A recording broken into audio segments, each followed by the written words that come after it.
Hey everybody, David from SundaySounds.com here, and I wanted to do a little bit of kind of a behind the scenes, a little bit of sound design stuff today, and I wanted to talk about specifically the Bloom pad that we gave away in this week's Insiders Update email that went out on Wednesday.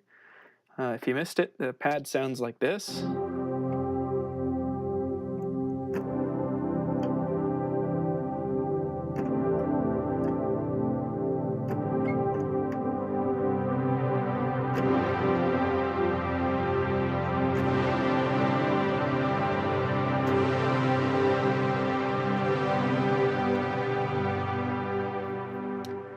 This is a pad sound that I've kind of had around as I've been on my hard drive. It's moved from my old computer to this one, and it's a really nice pad sound, and it's got a couple unique sound design things. So I wanted to sort of dissect it a little bit.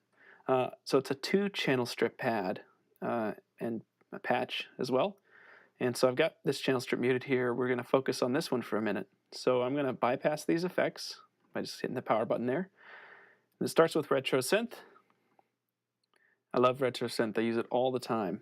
You can look at the settings there if you want. This is what it sounds like dry.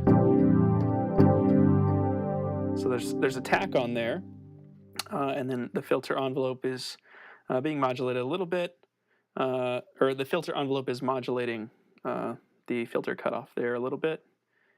You've got the waveforms there. They're in the same octave. If you wanted to, you could take this up if you wanted it to be a little bit more shimmery. And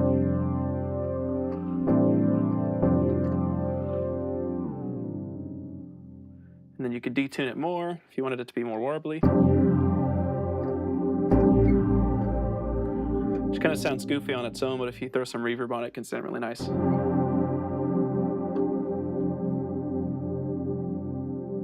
can dial it in however you want.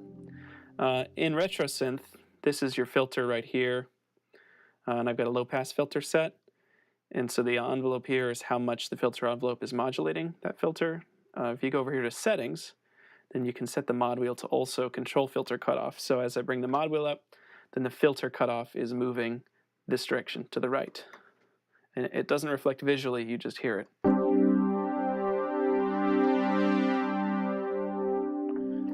So I could, if I wanted it to get even brighter, I could move this over. Or if I wanted it to start brighter, then I can move this over here. And in retro synth, left to right is cutoff, and up and down is filter resonance. So I could add more resonance or less. But retro synth is a great plugin. It's really easy to get great sounds. I'm going to skip Bitcrusher for a second because I'm going to talk about that a little more. Tape delay, I like to use this on pads. Some people think it's weird to use delay on pads. I like to, especially when they have a bit of attack, because I'm actually kind of softening the attack after the fact. So I've got this tape delay on there, set to quarter notes, and pretty simple, pretty wide open. But then when you couple that with this silver verb instance, things get interesting. I love silver verb. I use it all the time. And you can check out the settings here.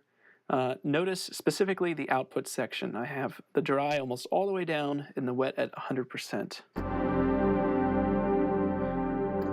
Just to compare, that's a huge difference right there. And then I've got the modulation turned up as well. The modulation section of silver verb is really powerful. It's simple, but it's really great to add some interesting chorusing to just the reverb tails. I specifically like the effect of having the modulation rate between 1 and 1.5 hertz or somewhere in there, depending on how pronounced you want it to be. And then as you bring the intensity up, then you'll notice the modulation more. Anything past about 2 hertz starts to get a little weird sounding to my ear, but there's sort of a sweet spot in here. Lower settings are much more subtle movement, but here between 1 and 2 hertz, some really nice effects that you can get. Then I have a channel EQ here at the end. Sometimes I usually put channel EQ at the beginning of my channel strips, but then I also will sometimes place an EQ at the end to fix or clean up any frequencies that are building up. And when I do ambient stuff, oftentimes some low end will build up. So without it,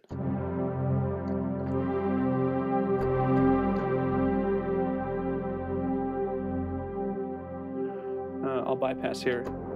See all this low down there, rumbly stuff? It's not really actually fundamental to the sound, so I've got that filtered out there just to keep things clean. All right, but this is the thing that I really want to talk about because it's a little bit more of a unique effect and something I really like to do when I want to make pads interesting. Here's the pad.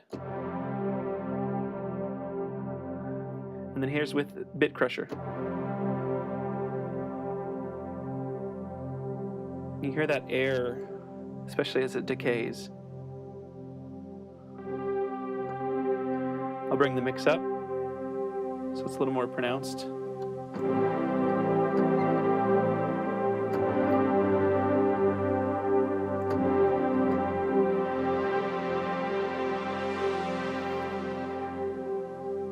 Bit crushing is a really unique kind of distortion, and you can get all sorts of interesting sounds. I think it's often overlooked because it can get pretty arcadey sounding pretty fast.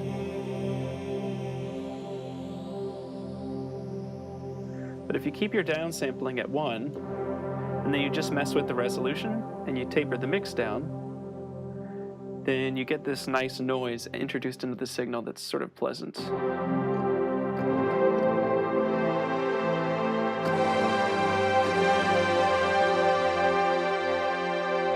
And then there's a few different modes, and you can even add some drive-in if you want to make things a little grungier.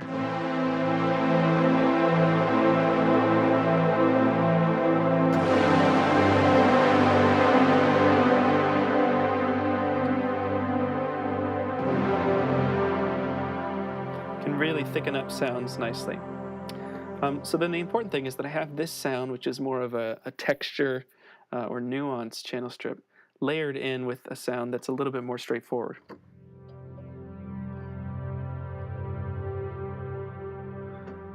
It's a very similar signal path, and it's also retro synth. The waves used are a little bit different, but it's functioning in much the same way. The only big difference is that this has a slower attack in the amp envelope than retro synth. So this fades in automatically, whereas this channel strip over here attacks, but it's being decayed by the 100% wet of the silver verb. So together, they sort of meet in the middle and crossfade nicely.